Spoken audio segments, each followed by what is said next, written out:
I think this is my favorite page. You can invoke change one act at a time, because a lot of times in life we think it's like all or nothing, right? Like we look at somebody like previous President Obama, or she's pop culture, but Lady Gaga, Oprah Winfrey, all these people, Mother Teresa, Gandhi, Malcolm X. We think of these people and we see their legacy and how it has been narrated, which, remember, past is always kinder than what was really going on. And it can be made to seem like there's no way I could do all of that. But what if they thought that? Like, what if they didn't do their first interview or their first speech or their first music video, and they thought, there's no way, like if Lady Gaga ever said, there's no way I could ever be as big as Beyonce or Michael Jackson or Prince, right? Like, look where she is, because she did one act at a time. And I feel like that's what we need to have the mindset of doing when we're doing things. And so on this page, I focus on advocacy, volunteering, and activism. And the reason is, there's a lot of times, if it's all men in a room and a woman is trying to make a point, it's hard for them to hear for several reasons. You could be dealing with the white guilt. You could be dealing with, it's another feminist and put the wall up. It could be you never had a life experience, so you can't fathom that being a reality. And you don't think they're lying, but what if they're exaggerating? But when it's another guy saying, let me tell you what I saw or how I see this experience, people are more likely to listen to somebody that they can relate to, right? And so it's sad that a lot of times that people don't speak up. Like men are like, I'm not misogynistic, which they won't be, but they don't say anything either until after something happens to their mother, their daughter, their sister, their auntie. But by then it's too late. Like, what if you saw something and you said something small, or didn't laugh at it, or change the subject, or educate it, but not in a condemning way? You could have changed a small piece of a mindset for somebody, or planted that seed that somebody else watered, or caused them to see it. So when it happens again in the store, you can say something or do something, or now they see the problem because a seed was planted earlier. So a great example of that is, there was a coworker who, when I was a student at the schoolhouse where I taught, he was a prior officer and he wasn't happy, and now there was political stuff. So by the time he came in the classroom, he was kind of ticked. And when he would like give you your papers, he would like kind of like, and I'd be like, sir, I appreciate if you don't throw things at me. I find it to be disrespectful. And so he didn't like that at all. And so we had a few problems. And when I graduated, I wrote a feedback, and it wasn't hating, but it wasn't flowery, right? And so when I got the assignment to be moved there, and let me say this, I was the only person of color in that whole schoolhouse. I was the only female. I was the only single person. I was the only single parent. And a lot of these men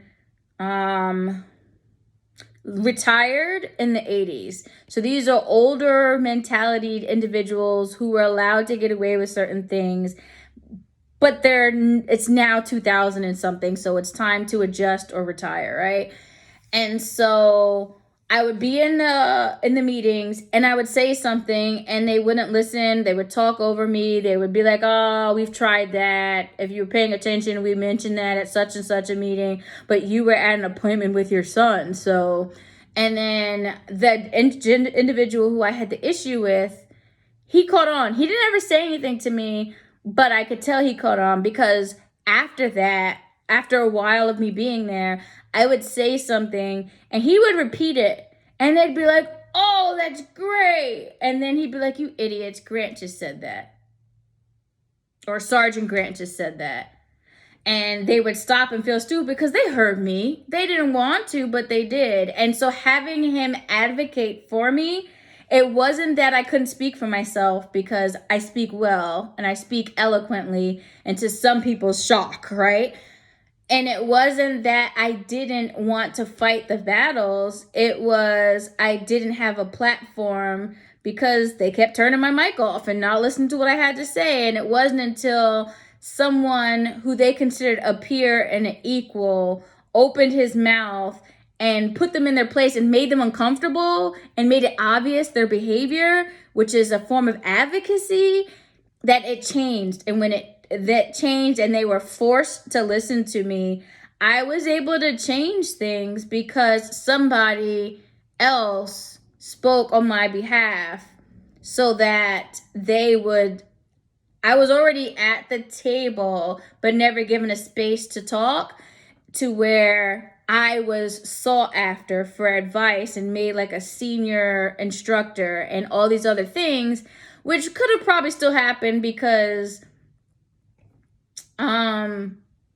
sometimes you just need time and you could change people's minds, I find. But that's exhausting. I shouldn't have to change the minds of every room I'm in because I'm the closest representation you've had to a certain demographic.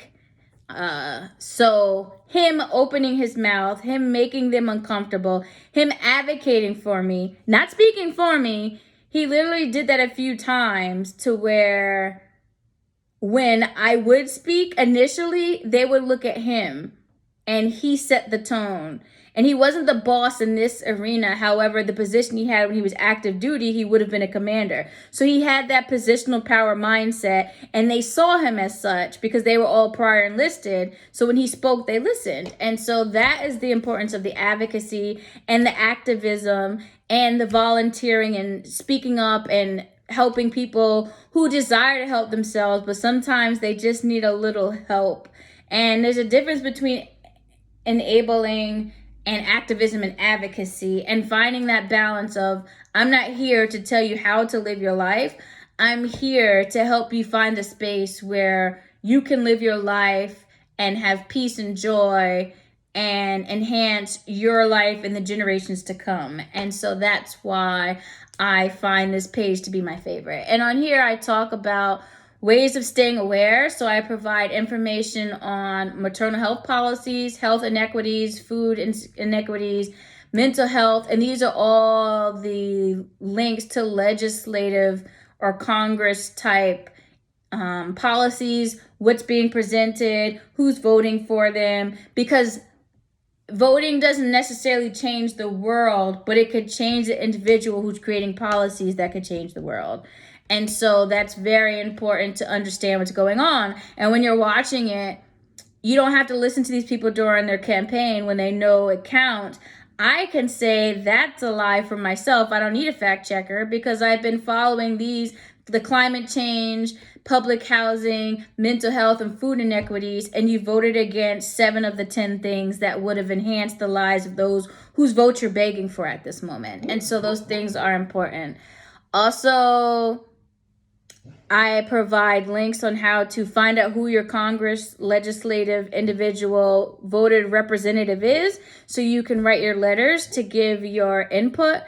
And just to say, like, when you do these, it's okay to be critical, but you don't want to be attacking. If don't just point out, you suck, this is horrible, this policy is the devil, but like, here's a concern I have with this, and this is why, and here's some suggestions. Now, will they necessarily use yours? No. But if 100 of us wrote letters like that, and 20 of them had really good ideas that they could use, and your goal is to make the world better, not always to get the credit for things, like, that's a benefit. And so that's something I talk about. I also go into, so you want to be an activist, it's a YouTube video that was pretty cool, and human rights and maternal mortality and morbidity. That's a YouTube video that I thought was really good, showing how, like, you need women to reproduce. Therefore, one of the number one concerns about getting pregnant should not be, am I going to live through this pregnancy? Because that causes women not to want to get pregnant. That causes people to avoid it. And if we don't get pregnant, you don't procreate. And we see how that can go. Ask China and all these other countries where they decide to control, like, I only want a boy or a girl, and the effects of trying to control population long term. And finally, preventing maternal mortality and morbidity. So I talk about on human rights as well as preventative things. And so I really hope you enjoy this page because it's my favorite.